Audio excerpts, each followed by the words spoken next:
I, 18 female, am about to graduate from high school and things have been weird at home for a while, but now everything's kind of blown up. Background: my dad remarried when I was 14. His new wife had 2 kids from a previous marriage, younger than me. From the start she was polite but cold, never rude but definitely distant. She always seemed more relaxed and affectionate with her kids, which hurt, but I figured maybe that was just natural. But whenever I came into the room, she stopped laughing and looked at me as if I were a danger of hurting her or her children. For years, I felt like I was walking on eggshells around her. I tried being friendly, helping with her kids, giving her space, etc., but it never felt like I was truly welcome in my home. It hurt, but I got used to it. But something changed this past year. I don't know exactly what triggered it, but stepmom started acting different, more present, kinder. She started checking in on me, inviting me to sit with her and her kids more, even standing up for me when my dad would snap or criticize me. And that's when things started to click between us. Turns out my dad had told stepmom a lot of stuff about me when they first got together. Things like I was manipulative, dishonest, moody, lazy, and emotionally unstable. Basically, it made me sound like some troubled, dramatic teenager who couldn't be trusted. I found this out because I overheard them fight about it. She apologized, said she realized how wrong she'd been and how my dad was constantly nitpicking, belittling and controlling, and how she never saw it clearly until she started watching how he treated me versus everyone else. They divorced about 2 months ago. My dad expected me to stay with him. Legally, I could do what I want since I'm 18, but I told him I wanted to live with stepmom. He caused a whole explosion. He said I was choosing a woman who never even wanted me, that I was turning my back on my real family. His parents, my grandparents, called me ungrateful. Even a few family friends said I was being disloyal and just trying to hurt him. But here's the thing. Dana does want me now. She's apologized, made an effort, and treats me like a human being. She comes to visit my school competitions and helps me whenever I ask her. My dad hasn't taken a genuine interest in me in years. She listens. She makes space for me. She showed me what it feels like to be safe. So, am I the idiot for choosing to live with my former stepmom instead of my dad?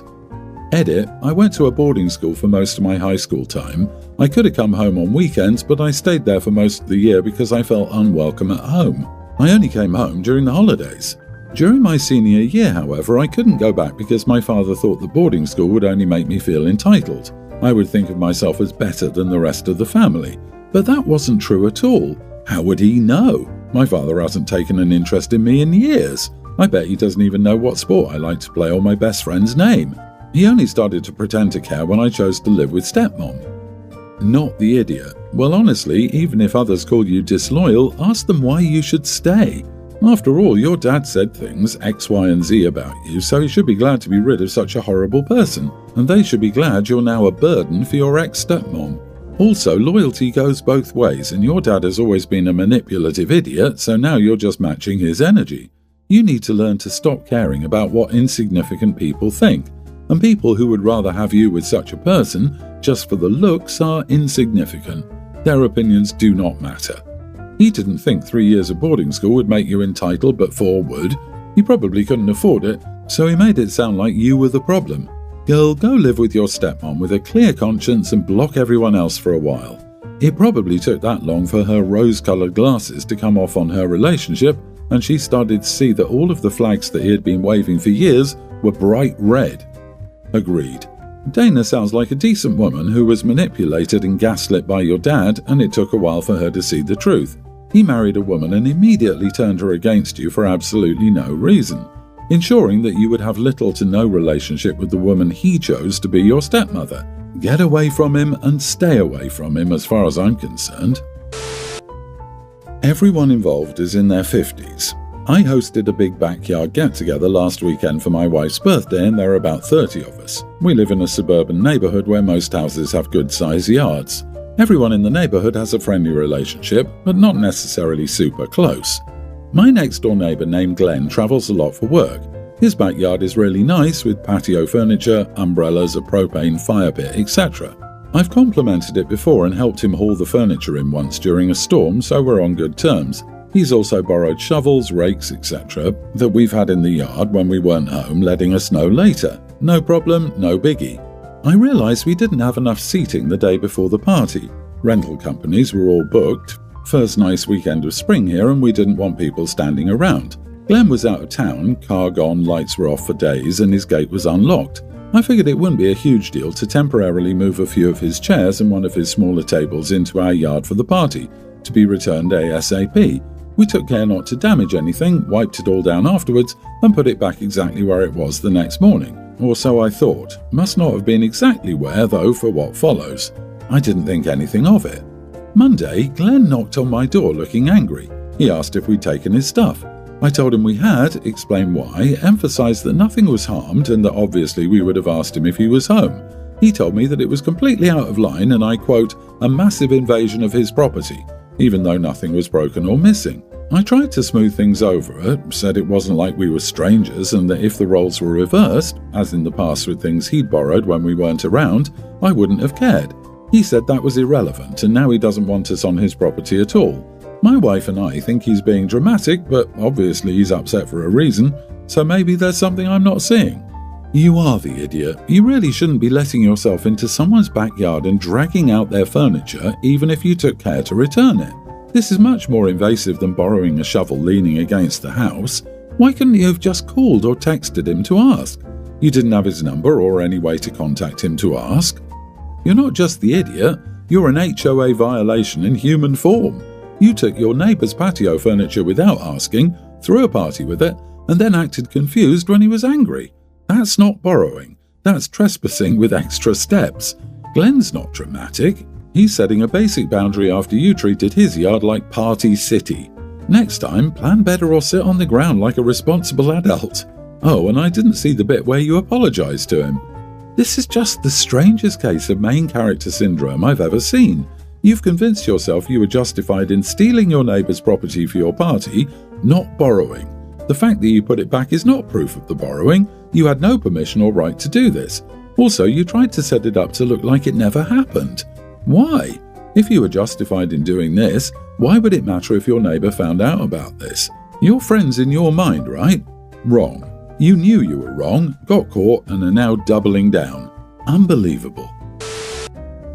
I, 33 female, and my husband Tom, 35 male, have had no contact with most of his family for 3 years. Within those 3 years, I've had twin boys, which has made my mother-in-law try to get back in contact with me. There's a lot of history, but here's a summary of why Tom and I are no contact, and it all revolves around Tom's ex, who we'll call Talia. So, I'm Indian American and Tom is white. He comes from a traditional family and grew up in a small town. Talia was mother-in-law's best friend's daughter, and they were the small-town romance everybody envied. However, upon meeting in college, Tom and I just clicked on a platonic level, and to be honest, I didn't even have feelings for Tom until 4 dates in. I guess you could say he had an emotional affair, but he never did anything physically romantic until he broke up with Talia. Talia remained in contact with his family since she had been, according to mother-in-law, the daughter she always wanted. Keep in mind, Tom has a sister, but Talia is more of a homemaker, while my sister-in-law, who's an absolute angel, and I have always been more career-focused. Talia had been at every holiday, family gathering and get-together since the very start of the relationship, and at first I paid it no mind. I was civil to Talia because my mother-in-law made it clear Talia mattered to her, despite Talia's blatant distaste and disrespectful attitude towards me. That changed at my weddings. We had 2 and my parents footed the bill for both. The dress code was simple, aside from the rule that there was no white or wedding party colours, nobody was supposed to wear red. I know that red means you slept with the groom, but more importantly, red is a bridal colour in my culture. I wore a red lehenga and sari to my Indian wedding, while she wore an eggshell, off-white dress. Keep in mind, white is worn at funerals to represent purity in my culture. That got my aunties and cousins talking, but I still had a blast since I really didn't care. I did care when she showed up to the American ceremony in a floor-length apple red gown with a slit going up the leg. It was a bridesmaid's dress and it violated the dress code. My sister-in-law, along with Tom, went to tell her to change. After a hushed argument, she left and came back in a tea-length green gown. I assume she just wanted to see if she could get away with it. Apparently my auntie saw this too, which meant Talia was subjected to stares, whispers and backhanded giggle fits throughout my whole American wedding. It made Talia feel embarrassed and she cried to mother-in-law, who went to me and told me to keep my kind in line. To this, I crossed my arms and told her that maybe Talia should have stayed in her lane, that she knew not to wear red for multiple but mostly cultural reasons, and it wasn't my fault my family is shaming her. It isn't my fault she became cannon fodder for my gossiping gaggle of a family. Yes, I said those words since that is what my aunties are. Those were the consequences of her actions. Tom and my sister-in-law backed me up and my mother-in-law left with Talia before dessert. The next day, there was a social media post from Talia crying about how she was exiled from her best friend's wedding because the bride was jealous. I made a post back telling her that she wore red knowing how inappropriate it was, how her best friend is her ex, and to not sugarcoat what she did. I then tagged my mother-in-law in a separate post with screenshots of Talia's post and told her this was the last straw and that I'd been disrespected by Talia from the very beginning of my relationship. Now that I was her daughter-in-law, she needed to keep Talia away from family events and holidays since she doesn't respect my husband and I. I didn't care if they still went on weekly shopping sprees or spa days, just keep her away from Christmas and barbecues. Talia removed her post after being publicly called out. Mother-in-law was good on this compromise until 3 years ago, after Talia came to Thanksgiving with a pie and a plastered smile, a Thanksgiving that I was hosting. She said something along the lines of, "Mother-in-law invited me, and I wanted to make sure mother-in-law can actually eat something since I know you tend to cook ethnic food." I slammed the door in her face, went over to my mother-in-law and told her she could leave with Talia, whom I just slammed the door on. Tom looked at his mom, who had a deer in the headlights look. She tried to sputter excuses, and my father-in-law tried to defend my mother-in-law, but Tom stood firm. He said they had lost access to him and any extension of him since they chose Talia. My in-laws, aside from sister-in-law, left and we haven't spoken since. Fast forward to last week, I got a text from an unknown number, and it was my mother-in-law. She said she saw a picture of my boys from a mutual friend's post and wanted to reconcile. She said she'd keep Talia away this time, and since she got cut off, she's been in minimal contact with Talia anyway. Her Facebook begs to differ. I told her as much, saying I knew BS when I smelled it, and she made her choice. I told Tom about it and asked if he missed his family. He shrugged, saying he doesn't care, and it's been relieving not having his mom around. He's the youngest of 3, so he was always the baby boy. But I've since received texts from my brothers-in-law, their wives, and my father-in-law begging for a second chance. She always wanted to be a grandma, and I feel like I'm robbing her of a chance. Her other sons haven't had children yet, and sister-in-law cut her off when we did. But you can't undo nearly a decade of disrespect with wishes and wants, and Talia is still in the picture, so I'm skeptical about how long that promise will last.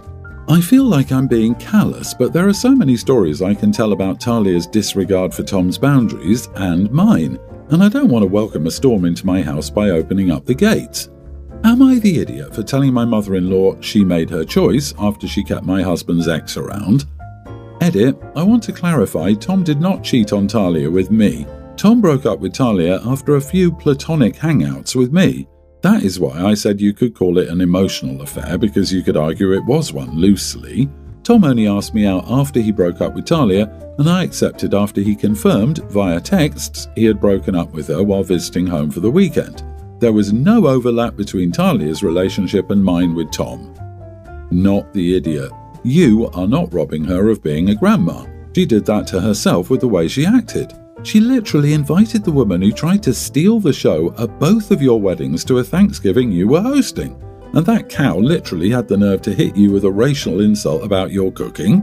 OP, you don't need these people in your life or your children's lives. Ignore them and get the best revenge by living your best life without them. P.S. Good on you for slamming the door in her face. The best part of the story is how Tom is standing by you all the way and he seems relieved to not have to deal with his mom's bull.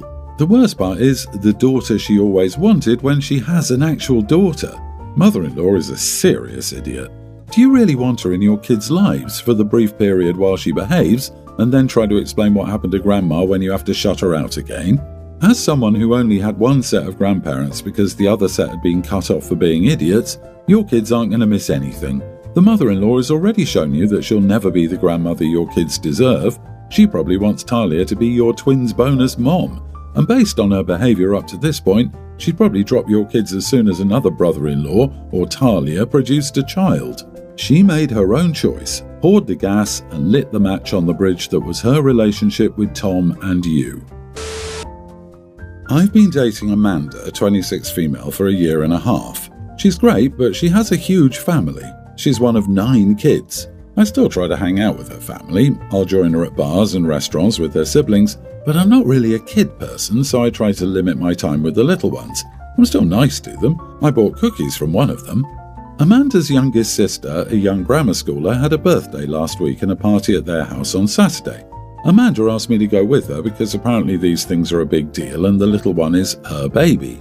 I told her I don't want to hang out with a bunch of kindergartners hopped up on sugar, but she told me to at least come for cake.